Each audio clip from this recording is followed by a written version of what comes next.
Color neutrality is one of the most difficult skills to learn in cubing.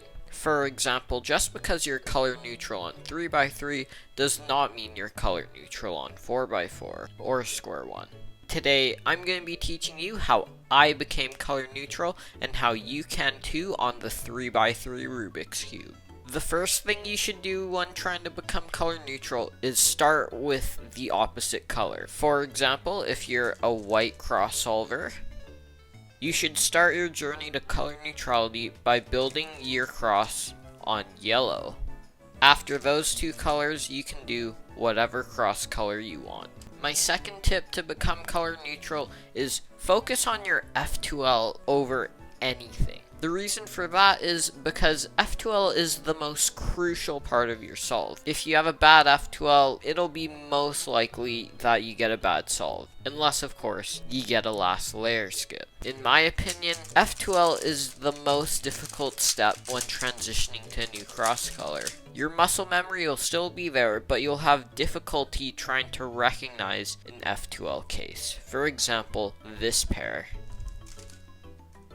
You can have difficulty recognizing some very basic F2L cases, such as this one.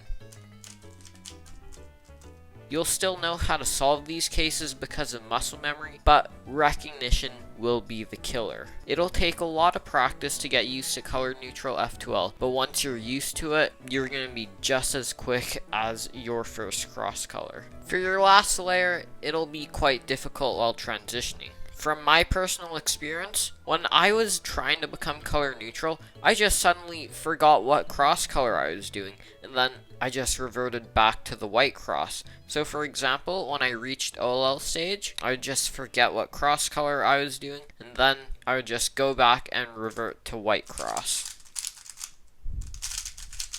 It'll be really difficult because you're not going to be used to this, but with lots of practice and algorithm drilling on different cross colors, you'll get the hang of it. In my opinion, recognizing PLL is more difficult than recognizing your OLL. That's because you have to recognize patterns with the different colors. If you're not used to this, this will really hinder your recognition time. You're going to be doing a lot of AUFing beforehand before you finally execute the algorithm. Once you become color neutral and start to learn different algorithm sets such as COLL, ZBLL, VLS, and other, learn them on white cross yellow top first, but once you know the algorithm and recognition, drill the algorithm on every single color, and use an algorithm trainer program to drill the recognition on every single color as well.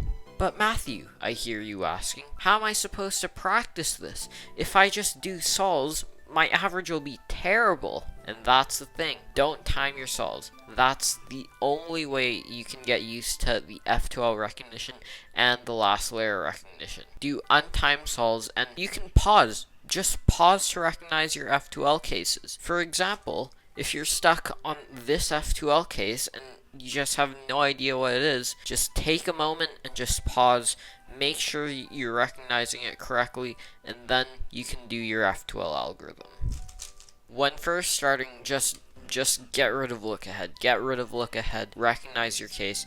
You can do look ahead after you've become color neutral. This is strictly recognition practice. The next step is to do lots of timed and untimed solves to compare your times on different colors. Obviously, at first, your first cross color will be your fastest cross color. But after doing a lot of time solves and untimed solves on all these different cross colors, they have basically become the same. Do time solves only after you've completed your untimed solves, because time solves drill what you already know. So once you know all the recognition for every single color, just keep doing time solves on a specific color and you're bound to get faster with that color. From my experience, I did an average of 12 on every color, including white, every day, along with some untimed solves, and I'm now color neutral. I included white because that was my first cross color, and I was kind of curious about the times I would get on different cross colors, and I would like to compare them to white.